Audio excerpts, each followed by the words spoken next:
নগাঁও জিলাৰ তৃতীয় দ্বিবাৰ্ষিক অধিৱেশনৰ মুকলি সভা। এই সভা আমি পুৱা বৃক্ষৰোপণ কাৰ্যসূচী আৰম্ভ কৰিছোঁ। তাৰপিছতে পতাকা উত্তোলন, তাৰপিছতে আমাৰ স্মৃতি তৰ্পণ আৰু শ্ৰদ্ধাঞ্জলি অনুষ্ঠানৰ আয়োজন কৰিছিলোঁ।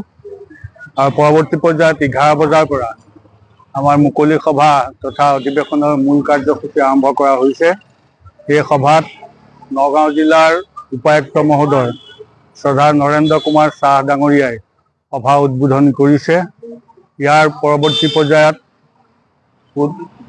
এটা আমাৰ সমবেত সংগীত, আমাৰ সন্মিলনীৰ শিল্পীসকলৰ দ্বাৰা পৰিৱেশন কৰা সন্মিলনীৰ এটা নিজা গীত আছে। সেই গীতটিৰেই আজিৰ সভাখন উদ্বোধন কৰা হৈছে। আৰু উদ্বোধনী ভাষণৰ পিছতে মঞ্চলৈ আমি বিশিষ্ট ব্যক্তিসকলক তথা নিমন্ত্ৰণী ব্যক্তিসকলক আমন্ত্ৰণ জনাই তেখেতসকলক সভাত পৰিচয় কৰাই দিয়াৰ ব্যৱস্থা কৰিছোঁ।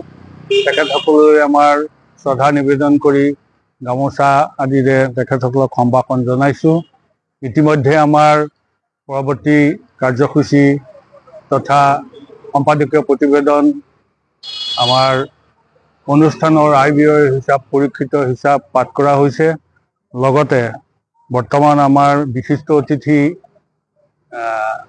নগাঁও জিলাৰ নগাঁও সমষ্টিৰ প্ৰাক্তন বিধায়ক বীৰেন্দ্ৰ কুমাৰ বৰুৱাদেৱে ভাষণ আগবঢ়াইছে। আৰু ইয়াৰ পিছতে শ্ৰদ্ধাৰ অসম চৰকাৰৰ প্ৰাক্তন মন্ত্ৰী গুণীন হাজৰিকাদেৱে মুখ্য অতিথিৰ ভাষণ আগবঢ়াইছে। এনেধৰণে আমাৰ বৰ্তমানৰ কাৰ্যসূচী চলি আছে। আৰু আজিৰ সভাতেই আমাৰ নতুন যি বিষয়ববীয়া নিৰ্বাচন কৰা হ'ব, সেই বিষয় বাছনি সভা পৰৱৰ্তী কালত আমি গ্ৰহণ কৰিম। আৰু তাৰ যোগেদি নতুন বিষয়ববীয়াক নিৰ্বাচন কৰি আগন্তুক 2টা বৰ্ষৰ কাৰণে তেখেতসকলৰ হাতত আমি নতুনকৈ দায়িত্ব অৰ্পণ কৰিম। আৰু আশা ৰাখিছোঁ তেখেতসকলে এই অনুষ্ঠানটো পূৰ্বতকৈও অধিক প্ৰজ্বল কৰি আমাৰ পৰিচালনা কৰিব।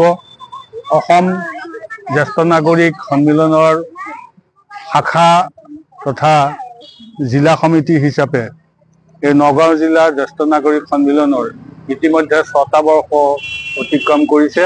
6টা বৰ্ষ অতিক্ৰমৰ প্ৰাক মুহূৰ্তত আজি এই অধিৱেশন ভাগ আমি সমাপন কৰিছিলোঁ।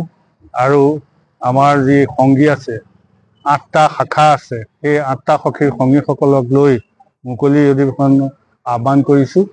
আৰু সকলোৰে লগত চাহ চিনাকি হৈ ভৱিষ্যতৰ কাৰণে আমি আগবাঢ়িছোঁ। চমুকৈ আমাৰ আজিৰ সভাৰ বিৱৰণী ইমানখিনিয়ে। আৰু আমি বক্তব্য মই সামৰণি মাৰিছোঁ। মই জিলা সাধাৰণ সম্পাদক শ্ৰী হেমধৰ হাজৰিকা।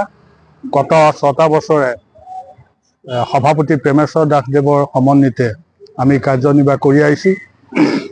আৰু আজিৰ সভাতে নতুন বিষয়ববীয়া নিৰ্বাচন কৰি আমাৰ দায়িত্ব আমি অৰ্পণ কৰিম। ধন্যবাদ।